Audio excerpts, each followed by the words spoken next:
Hello, everyone, and welcome to the first episode of The Power of Books. My name is Timo Jübner. I'm the founder of Timo's Notes, and I will be your host on this show. Every week, I will interview popular non-fiction authors about their best-selling books. There are three things that I want to provide you with this podcast. First, I want to introduce you to new authors and new books that can improve your life and help you find the right one for you. Second, I want to provide you with helpful advice and practical tools straight from the source. And third, I want to give you a glimpse behind the scenes of the book and beyond its contents. So without further ado, I want to introduce my first guest. Ben Aldridge is the author of How to Control the Uncontrollable, his latest book, and How to Be Comfortable with Being Uncomfortable. His writing and speaking covers topics like practical philosophy, mental health, and using challenges to leave our comfort zones. He also has a deck of challenge cards that you can use to really accelerate your personal growth in a fun way. Both of his books were among my favorite reads in the last 2 years. In today's episode, we'll be talking mostly about his new book, How to Control the Uncontrollable. It's a great introduction to the philosophy of Stoicism and its main principles. Ben put a practical twist on it by complementing each principle with a couple of interesting challenges. So now let's get right into our conversation. Enjoy the show. Ben Aldridge, welcome to the first episode of the Power of Books podcast. I'm happy to have you here today. Hi, Timo. It's an honor to be here. Thank you so much for inviting me on. You're a two-time author now. You recently published your second book, which is called How to Control the Uncontrollable. So maybe tell us a little bit about why you wrote the second book, what it is about, and how the writing process was for you. Yeah, so the book has just come out, and this is all about Stoicism. And in my first book, I kind of mentioned Stoicism because it had a huge impact on my life. But this second book is very much a detailed exploration of that philosophy. So it's a very practical philosophy. It can help us to live better lives and ultimately to help us to navigate the challenges that we all have to face. So I think it's a very useful philosophy, and I think a lot of people can get a lot out of it. So it's been a pleasure to create this book, and it's been lovely getting out there and talking about it. And yeah, it's all very exciting at the moment. That's awesome. So you mentioned your first book briefly. As you said, it's mostly about challenging yourself, putting yourself in uncomfortable situations. And you also mentioned philosophies like Stoicism that you now wrote an entire book about. So I really like the involvement of that, how you first wrote about Stoicism in your first book and how you used it for the challenges. And now you have the entire book about Stoicism. What I'm curious about is, why did you write the book about Stoicism? Because in your first book, you also mentioned Buddhism, which also helped you a lot, or cognitive behavior therapy. Why Stoicism? What stands out with that philosophy? Yeah, so I think when I first started experiencing anxiety, there were lots of things that helped me. Stoicism, Buddhism, cognitive behavioral therapy, all these different ideas that I started exploring. But I found that Stoicism really resonated with me on a deep level. And I found that that was really the philosophical system that lifted me out of that really dark mental space. So I feel that it's something that I wanted to be able to go into more detail with and share with everyone. But in my first book, I kind of talked more about managed it through challenges. And this was inspired by the Stoics, this concept. And Stoicism is kind of threaded throughout the book, but it's not really the main thing because there's lots of other philosophies and ideas that I talk about. But this book, it's been so much fun to lean into that. And I think because Stoicism had such an impact on my life, I think really that's why I wanted to lean into it. And for me as well, exploring it more. And I think when you write about something, it helps you to get a better understanding of that subject as well. It kind of consolidates everything that you've been thinking about and trying to put it into a coherent way that's entertaining and kind of covers everything. So it's been a great process for me as well, personally. Yeah, I can imagine that, because I also realized it with my own page. When I share what I learned from certain books, I always realize that it helps me kind of remember those things better, apply them better, and just know them by heart. So when you write about Stoicism, and you mentioned your story with your past with having anxiety problems in the book as well, and you just mentioned it right now. Maybe could you go a little more into detail how the philosophy helped you in that during that time? Yeah, sure, of course. So really, this was the trigger for me becoming a writer, to be honest.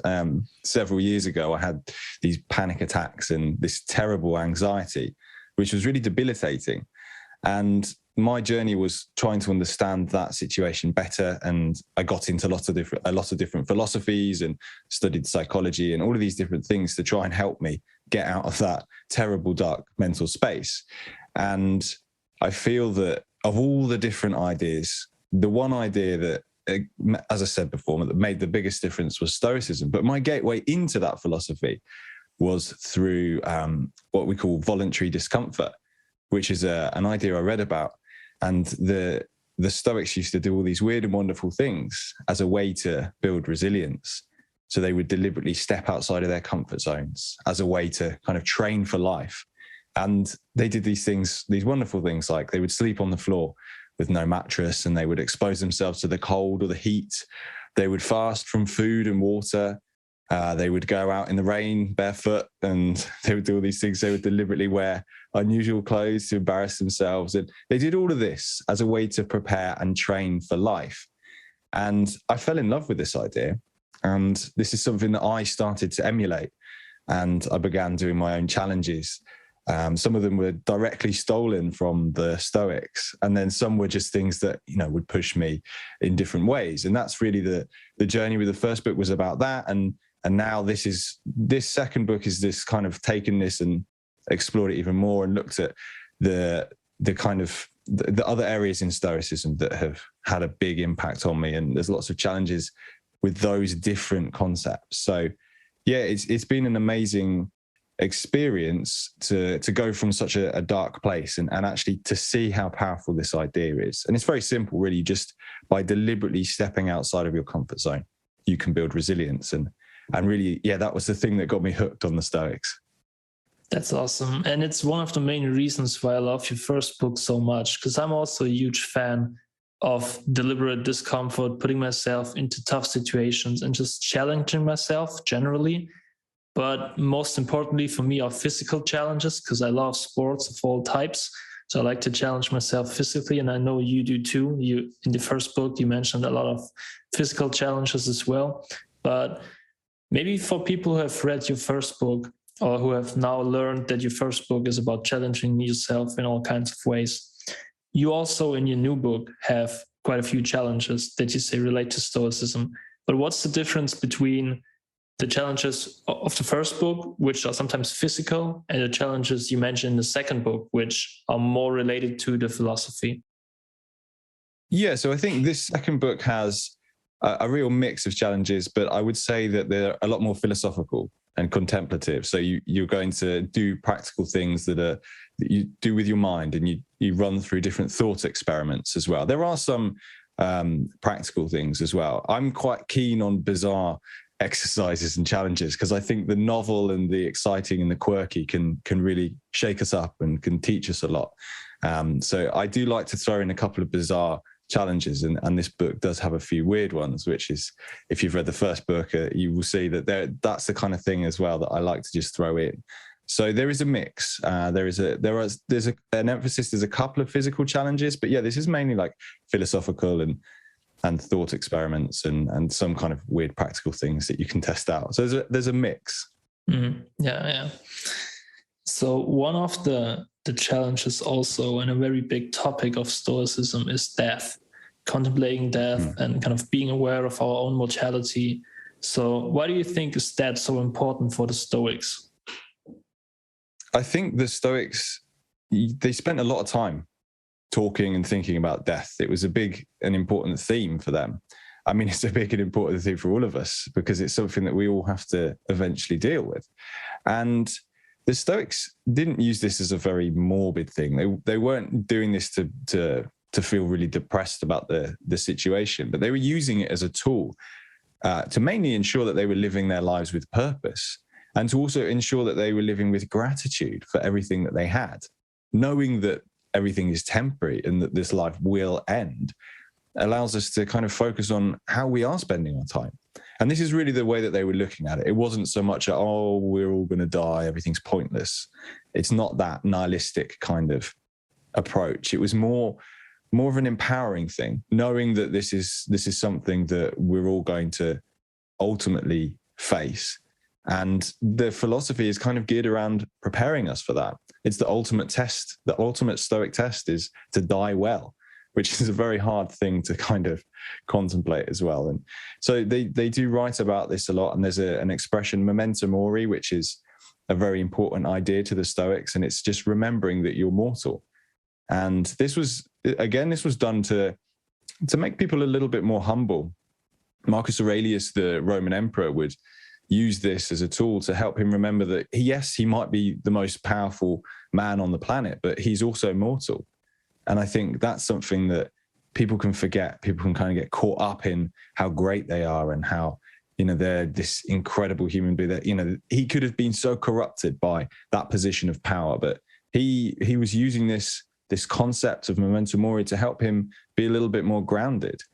And I think we can all, benefit from that. The temporary nature of existence is something that can help us to ensure that we live with purpose and that we're grateful for our existence. But I think the thing with this concept, I always try and make sure that I mention that this is a hard thing to think about.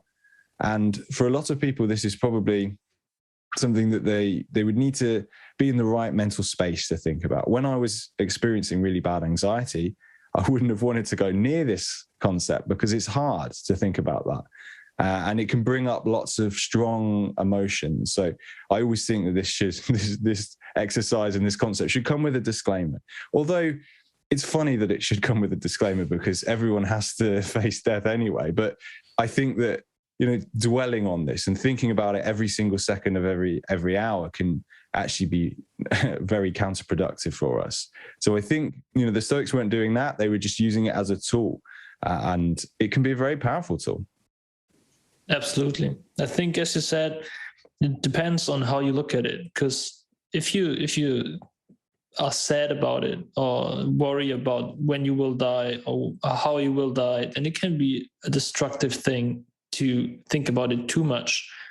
But for me personally, the term memento mori really helped me, or it really reminds me whenever I remind myself of it, is that, we just have a limited time and we have to make the most out of it. And that's the main thing that I gained from thinking about it. Like, if you think about how long humanity existed and how short our lives are, it's just, and they also say, you also mentioned it in the book, that the Stoics say it, we are like a grain of sand in this world, and our time is so short if you look at the big picture. So yeah, I think if you do it in the right way, kind of, and take it as motivation, inspiration, and to humble yourself, then it can be a good thing. But maybe for the listeners, you don't have to go all the way into detail as you go in the book, but how do you think about death? How do you do that? Like, how do you remind yourself that you will die one day, that it's not in a way that you put yourself down? Yeah, so there's loads of different ways you can do this. Seneca advises us to wake up in the morning and remind ourselves that today might be our last day on planet Earth. So we don't always have to kick things off like that. But I think there's lots of different techniques that we can do. And just merely, one of my favorites is I have a little skull that's on my desk. I don't have it in front of me, otherwise I'd show you. And it's a Day of the Dead skull. And this is this kind of a symbol. The skull symbol can be used as a way to remind us about this concept. And it's just that trigger. What can you do to remember? So I like the physical nature of that, having a little skull, this tiny little plastic skull that's been painted in these beautiful colors. And just every time I look at it, it's just a little reminder of that. So that's one thing. The other thing we can do is we can picture our own funeral, which sounds a bit bleak, but actually it's just there to sort of remember that, okay, what would that look like? And it can start the ball rolling, and then you can start thinking about, okay, well, where do I go? Where do I go after I die? What happens? And depending upon your religious perspective, whether you have faith or not, then that's going to influence how you see that. So I think spending some time exploring that can be very interesting and something that's important for us to do. But again, it's just making sure that you don't get too caught up in the kind of the heaviness of that. I think it's being able to sort of explore it, but with a bit of presence of mind, I think, so that you don't get completely all consumed by it. But yeah, contemplating that and thinking about all these different ideas. The other one that's quite interesting is think about where you were before you were born. Everyone always thinks, what happens after you die? What happens after you die? And that's a big topic of discussion. But I think the one that we don't think about so much is where were we before we were born? And again, this is, lots of people with different faiths will have different ideas about that. But it's an interesting way of looking at things. So I think it all warrants exploration, but be careful. When I read the book, this question, where were you before you were born, totally blew my mind. And also, where are you going after you die? Because I never really spent time thinking about that. And when I read it, I thought to myself, I have no clue what this could look like. And I started thinking about it, but it's really hard. But it's also very exciting because it shows us how little we know about what happens with us before we think our first thoughts and before or after we leave the world. So yeah, these questions, it's really worth taking the time. And yeah, also journaling. You encourage people to journal a lot in your book, which I think is a great way of writing down your own thoughts and processing through them. I don't do it that often, but when I do it, it's always a great experience. So yeah, I like that. And one other thing that I had to think about, because you're also a runner. You love trail running especially, and you did a lot of physical challenges, as we said in your first book. And I wonder, because I'm also a runner, I love running marathons and other races.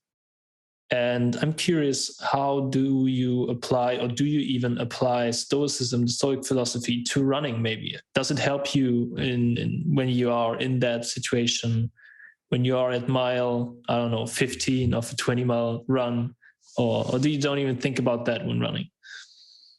I think it helps generally for two reasons. I think the first reason is that having the discipline to get out on the run in the first place is something, one of the key things that is threaded throughout Stoicism is the idea of self-discipline and being able to motivate yourself.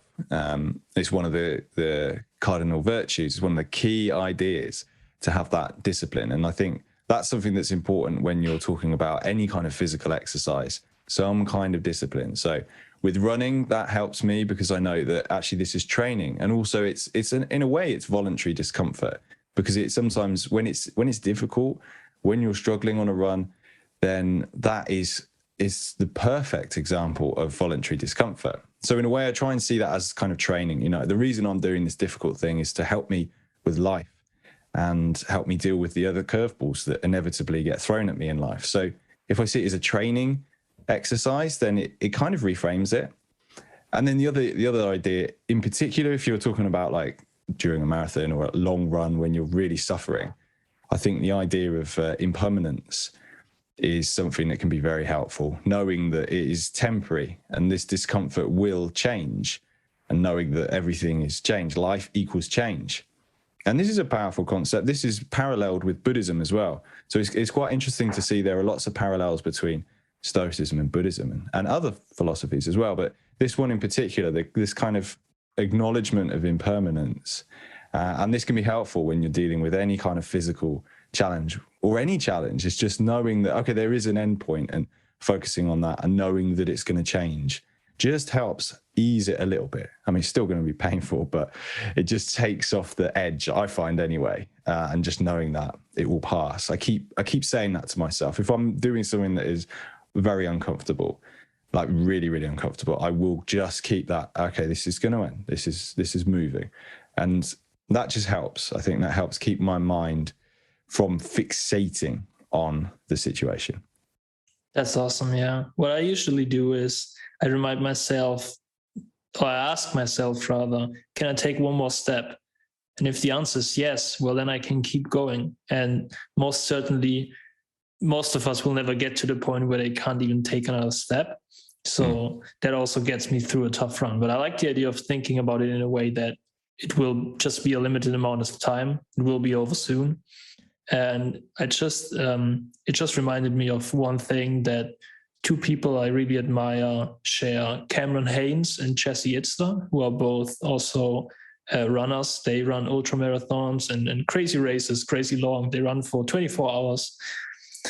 Yeah, it's insane. And one thing that they both shared was that during those races, they tell themselves it's just one day of their entire life, and they will remember it for the rest of their life. It's just one day of suffering for an entire life of this great sense of achievement and accomplishment and pushing through the challenge.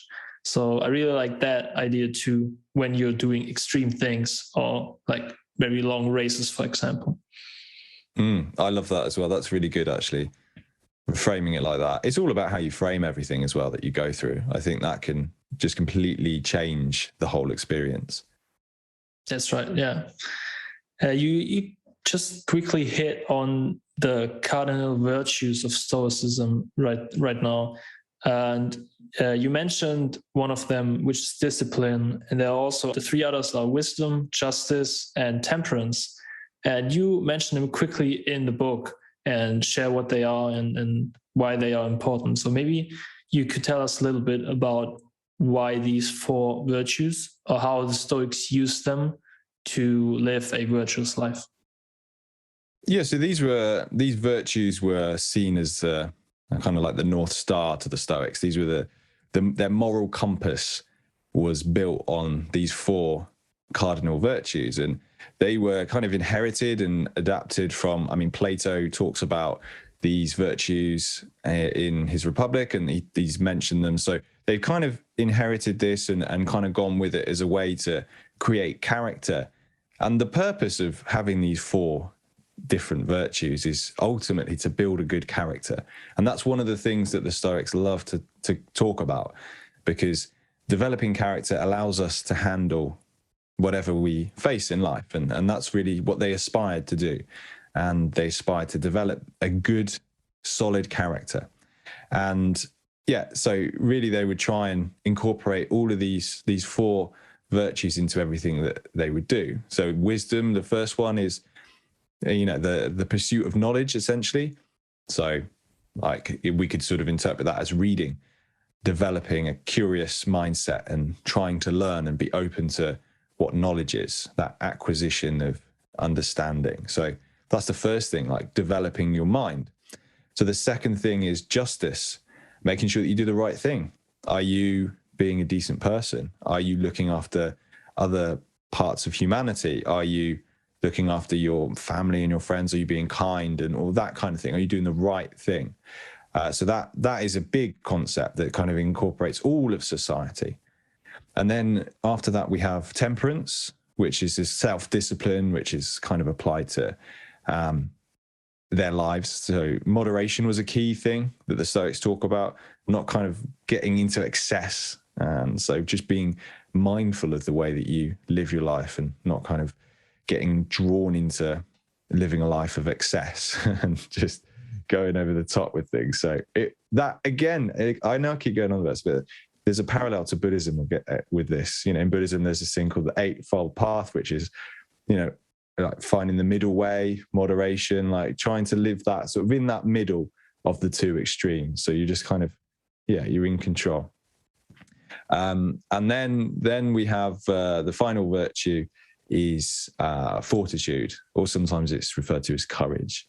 And I kind of think of this as like resilience and like being able to sort of stand up for yourself in the right situation and making sure that you're, again, living in alignment with your virtues and your values and that you're kind of enduring difficulty and whatnot. So it's kind of a big one, that one. And there's various interpretations of the original Greek words. So this is why sometimes you'll see different people kind of fixate on different things. You'll see courage is one that's explored but also fortitude is a bit more kind of resilienty. So if that's not a word, but like kind of focused on resilience as opposed to courage, so that you'll see that it depends on who's talking about them. And because of the original Greek words, we get slightly different interpretations.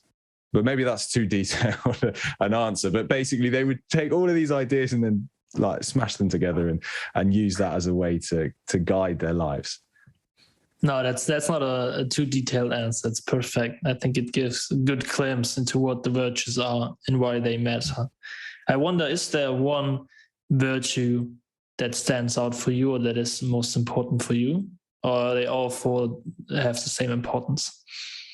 I think it depends on the setting. For me, I really like but wisdom seems to be something that's incredibly important for me, because that's how I got into Stoicism in the first place. This desire to understand philosophy and this desire to just read extensively on all these different subjects. So that ultimately took me and brought me to Stoicism. So I have to credit that particular virtue. But I think the way that they're spread is quite interesting, because justice isn't something that you would necessarily think, oh, how does that apply to everyday situations? But then when you actually start thinking about it, you're like, okay, right, yeah, making sure that I do the right thing in the, whatever I face, that I'm being a decent person. So they are very useful in different ways.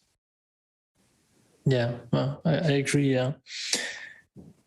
Another thing or one guiding principle kind of that keeps coming back, or you keep mentioning in the book, that I want to quickly touch on is the Stoic Golden Rule. And it has a special place because, as I said, with all the 10 ideas from Stoicism you share throughout the book, your favorite ideas from the philosophy, the Stoic Golden Rule always plays a certain role in those ideas.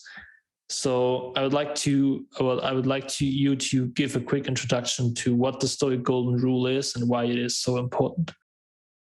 Yeah, so this is an amazing idea. It's had an incredibly impactful it's had a huge impact on my life. So the Golden Rule is basically, I'll use Epictetus, the Stoic, I'll use his quote because it's kind of a nice and concise way of explaining it. And he says, it's not what happens to us, but how we respond to it that matters. And that's it, really. I've called it the Golden Rule because I feel like it's so important, and you see it all the time in the philosophy. And it's about how we handle everything that happens to us. We have a choice. And the title of the book, How to Control the Uncontrollable, is this. It's a head nod towards that. Life is uncontrollable. How do we manage these events, this chaos? How do we deal with the storm?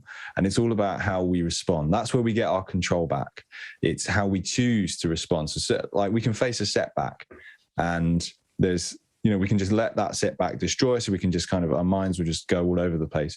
Or we can respond. We can choose our response. And some people say, we can't choose our response. But the Stoics would argue that you can. And it's all about how you frame things. And we talked about framing a lot today, but I think it is hugely important. It's how you look at a situation. So yeah, the Stoics would say, look at the way your mind is working. Look at the way you're responding. Are you putting your attention into the right things? Because if you're focusing on stuff that's actually outside of your control, when you're facing a setback, that's not going to be helpful. You need to focus on what you can actually do. Where can you put your attention? And if you put your attention into things you can control in that situation, that's certainly more productive than, getting caught up with all the things that are outside of your control. So it's a very helpful concept, and this kind of weaves its way throughout the philosophy, and we see it as a repeating pattern. And it's very helpful whenever you face a setback, whether it's a big setback or a small setback. Focusing on how we respond and knowing that we can choose what we do at that point. We may have had to face this terrible thing, but we can choose where we go from here. So it's quite empowering if you think about it. Yeah, as you said, what I find fascinating about it is that it doesn't matter if it's a huge thing going on in your life, a huge setback, something big you have to face, or if it's just a small everyday life situation. I think you have this example in the book when you're stuck in a traffic jam you could go nuts and complain and get angry and everything, that you might be late to work or for an appointment, or you just want to go home and enjoy the weekend. But if you ask yourself, well, I can't control the traffic jam, so why would I even start being angry or worrying about it? What I can control, as you said, is my reaction to it. So if I just keep calm, enjoy the music that's on the radio or whatever, then you'll just live, I guess, a life that's a lot happier and with less stress and everything. So what I find fascinating is how it applies to everyday life. And I recently, this might sound silly, but around 2 weeks ago, I bit my tongue terribly, so bad that it hurt for a week. I couldn't eat anything without it hurting. And I didn't enjoy eating anything anymore. And this was right when I read your book. So I felt like, okay, this is the perfect situation to test what I'm reading about.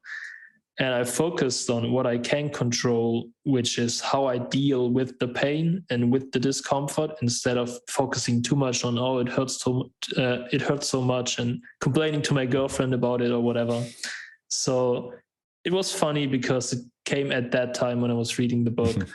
And I realized that the philosophy is actually helpful, even in such situations that might happen at any time. So I thought that was really funny.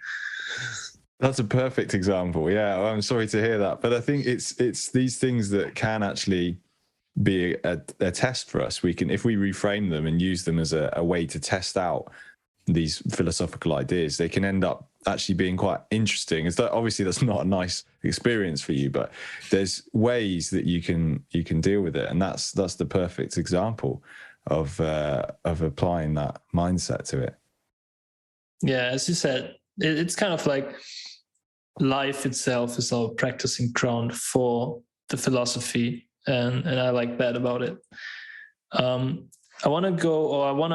I want you to share a little bit more about some of the crazy challenges you did, because I'm a huge fan of that, and I love every time you share something on your social media or in conversations with other people. And one thing I recently saw is that you went to London and you took a pet banana for a walk. So why that? What is the purpose of that challenge? So this has been a really fun challenge to explore. And the concept's very simple. You get a banana. I mean, it could be a piece of, like any piece of fruit or any vegetable, and you tie a string to it. And then you walk with it, but like dragging behind you as if it's a little pet, through a busy public space. And the purpose of this is it's called deliberate discomfort.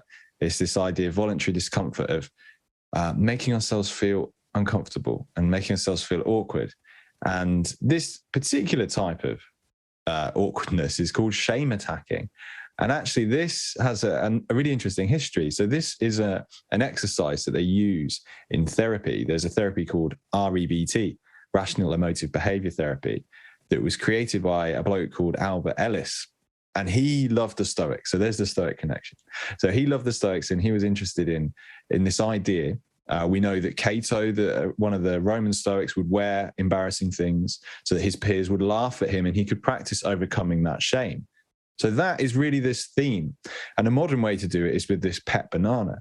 So we take this whatever it is we choose, whatever vegetable of your choice or fruit, and you go and you walk through town, and people will point at you, people will laugh at you, and you have to focus on your reaction. You have to focus on what's going on in your head. So this is a great way of doing it, because it's very, you're doing it. You know, it's easy to talk about all of this stuff, but when you actually go and test it out, that's when you have to put it into practice. So that is a very powerful experience when you do that. So I think lots of people can benefit from this. I'd like to start seeing more people walking like vegetables and fruit around, because it's quite funny. And the guy who created this exercise, Albert Ellis, he had a sense of humor. So his shame attacking is something that there would be lots of quirky, funny things that he would suggest. But there's a deep meaning to this, and he would help people with social anxiety. And this was a very, very effective exercise, because really the purpose of this, right, is to be able to relax and care less about other people judging you.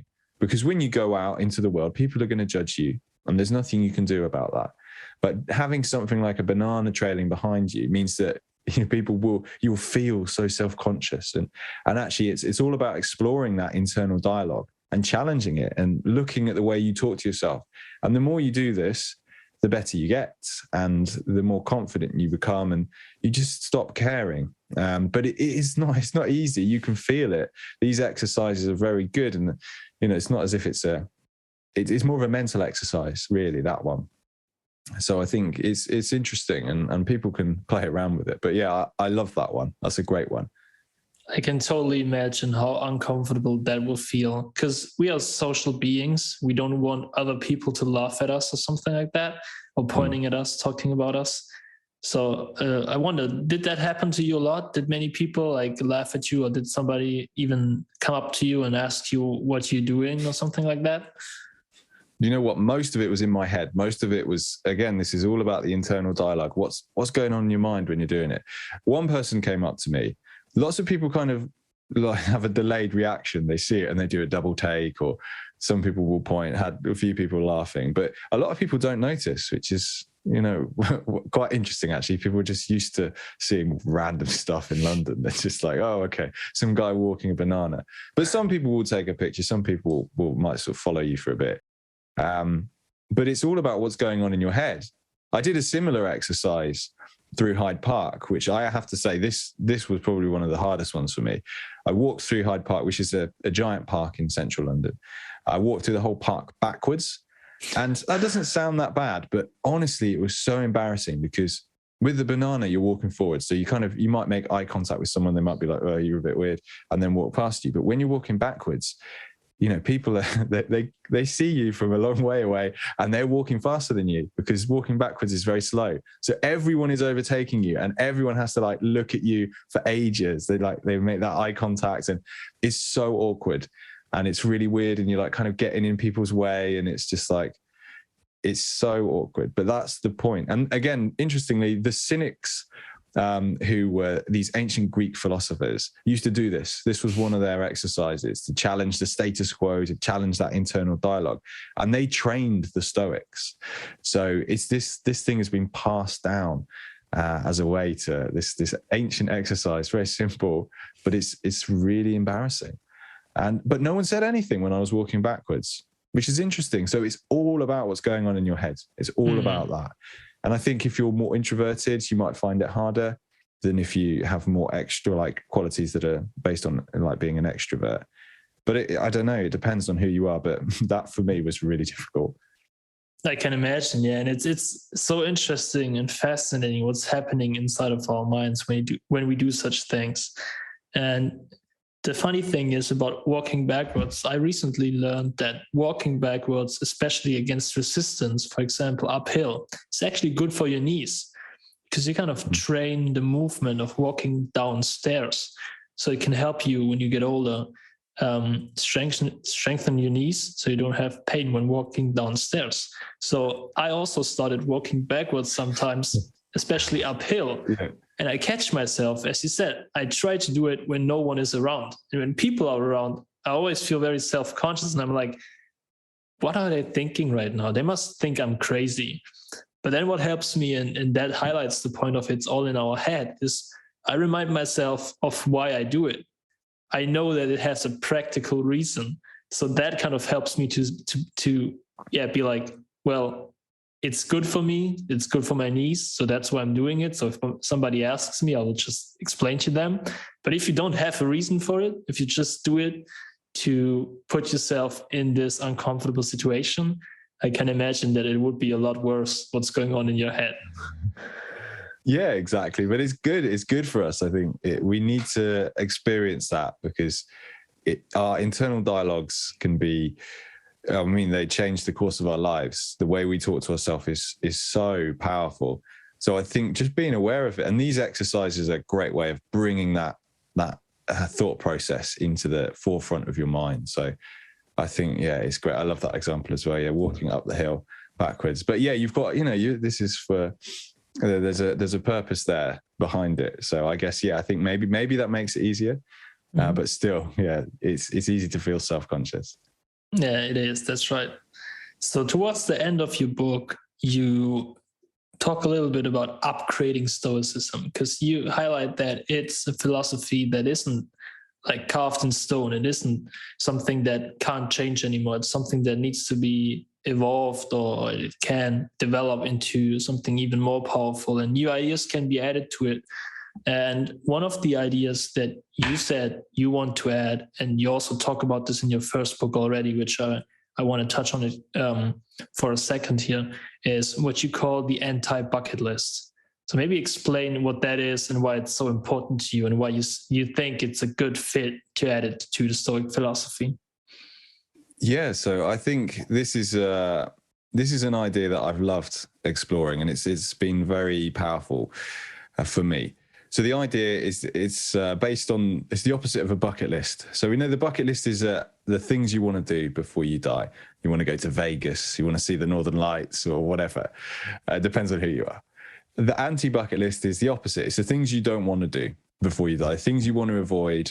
And you can think of things like fear and just general discomfort. So the list is very, very personal, depends on who you are. So I'll give you some examples of my anti-bucket list so you can see. Like before, when I was in my very anxious space, almost everything was on that anti-bucket list. And that's just kind of what an anxious mindset can do to you. So my first ever challenge was, at this point when I started doing all this, was to walk to the local bench in my park. So that should show you how like what kind of space I was in. And then over time, these challenges became bigger and bolder. But the kind of a typical example of an anti-bucket list challenge for me was needles, right? I hated needles. I had a huge fear of them. So I deliberately went and had acupuncture, which is something I really didn't want to do, because when you go for an acupuncture session, they're going to cover you in needles in your face. Like your whole body is going to be covered in needles. So to have a fear like that and then to go and face it is incredible, because it helps you to overcome that fear and to change the way that you look at that fear. And it completely changed my relationship with needles. And then I took that further and recently went and gave blood, which that was one of the biggest things. And for some people, they're going to be like, that's nothing, but it depends on who you are. It's so personal. So for me, going and giving blood was so difficult. It was a really tough challenge because my mind made it so much harder than it needed to be. But the purpose of doing these things that we don't want to do and facing our fears is that it allows us to A, gain confidence, and B, to be able to see what works when we're in that stressful situation. And it's essentially voluntary discomfort, which is a type of Stoic exercise that we know the Stoics used to do all of these things. So my suggestion is that we use this fear. I mean, in therapy, this whole concept is called fear exposure, because we're looking at our fears and we slowly expose ourselves to them as a way to grow and to kind of get over these fears. So I suggest that looking at fears and looking at things that we don't want to do is something that we can incorporate into Stoicism, because it fits nicely under that voluntary discomfort umbrella. And it's something that, you know, the Stoics would deliberately do things that made themselves uncomfortable. But I'm sort of tweaking it and saying, let's look at the things that we're scared of, looking at the things that we have a real sort of issue with, and phobias and fears and things that we find that we just don't want to do. So whatever you don't want to do, kind of. Oh, and obviously, again, I feel like I have to say these disclaimers, but it comes, take it with a pinch of salt and don't go and do something stupid and get yourself killed. But look at things that scare you and try and challenge that. And I think the growth that we can all experience from that is amazing. And everyone has something that they find difficult. So whether that's, nominating yourself to go and give a speech, like a public event. There's things called Toastmasters in the UK. Actually, I think it's a global thing, and you can go and nominate yourself to go and give a little presentation. And for some people, that would be horrific. I mean, public speaking is like one of the worst, like the highest fears on the list of fears. You've got spiders, flying, death, public speaking. And so I think looking at the things that we personally find scary and like trying to turn them into a challenge and put them on this list, I think is is very interesting. And there's a lot of personal growth we can get out of that.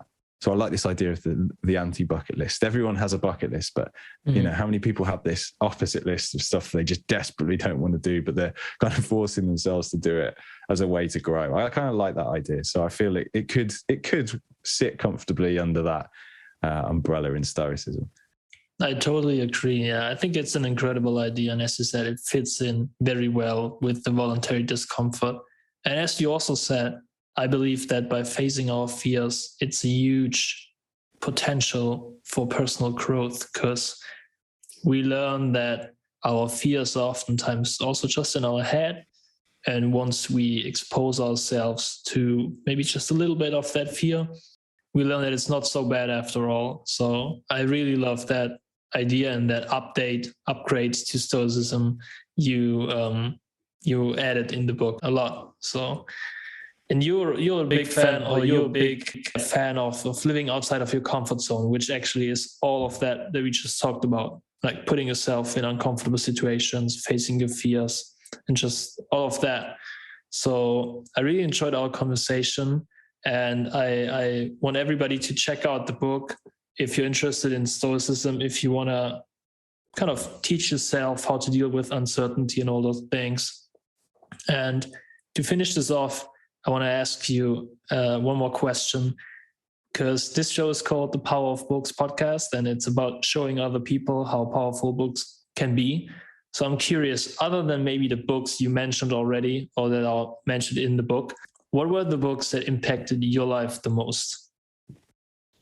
So I think, there's so many. It's hard to sort of pinpoint one or two, because I guess it's this cumulative thing where you just go on like this reading quest is probably the way I'd describe it. It's desperate to try and learn more. I think some of the ones that have had the most profound impact on my life, I'd say Meditations by Marcus Aurelius, the Stoic philosopher. That's great. It's a little book, so you can keep revisiting it. It's one of those books that I read all the time. Feel the Fear and Do It Anyway by Susan Jeffers is brilliant. That really helped me when I was in my anxious space, and this kind of idea of just, you're going to feel the fear, but just, I mean, it says it all in the title, but like get out there and do it. And I love that philosophy. It's something that I really try and live by. Mindset by Carol Dweck is brilliant. This kind of growth, fixed mindset thing that's impacted so much how I face challenges, how I think about things in the world. I like the Tao of Pooh, the Tao of Pooh, which is this, basically it's about Taoism, the Chinese philosophy, but taught through the Pooh Bear, Winnie the Pooh, and his story. So they compare the two, and they're just like, I like that. That's a nice book. That's something that I feel that philosophy has been very interesting to explore. And yeah, I've got this old book, this tiny old copy of it, and it's one of those ones that I've had for so long, and I've read it so many times. It's all like battered, and I actually took it when I was like backpacking around Europe, or like interrailing around Europe, like over a decade ago. I just had this little thin book. It was the book that I just kept reading, and it was, the whole trip was kind of based on this idea of just like floating around Europe and just letting things happen. And the philosophy was quite interesting to kind of be reading about that and living it at the same time. So yeah, that's an old book, but I love that one. It's got a place in my heart, definitely. That's awesome. And there's a pattern here that you love philosophy and topics like that. So I love that. And that's probably the reason why you are 2 times author now and wrote about these things. So for people who want to view your content or connect with you, what's the best place to reach you? Where can they find you? Yeah, so I always recommend my website. It's benaldridge.com, because it's got links to my social channels and everything. And that's probably the best place to go. You can see pictures from various challenges that I've done, and there's a blog, so there's bits and bobs that you can read, and there's a newsletter as well, which I put out monthly-ish, and send out book recommendations, and I talk about different things that have been happening, a little bit of philosophy. So yeah, that's probably the best place. I think it keeps it all in one place, and then they can, people can go off and explore from there. Yeah, I can highly recommend to the listeners your Instagram profile. You share great quotes from Stoics and also your personal application of them and everything. So I love that too. Cool. To all the listeners, I highly recommend you check out the book, How to Control the Uncontrollable. And to you, Ben, thank you so much for being a guest today. I really enjoyed our conversation. Well, thank you so much for having me on. It's been a pleasure to chat to you. I've really enjoyed it. Thank you so much. Thank you, Ben. Talk to you later. Bye-bye. See ya. That's it. Thank you so much for listening to the first episode of the Power of Books podcast. I hope you enjoyed today's interview as much as I did. And if you did, please subscribe to the podcast to keep updated and see whenever new episodes are coming out. And hopefully I'll see you next week in the next episode with the next interview. Until then, keep reading, keep learning, and keep growing. Bye-bye.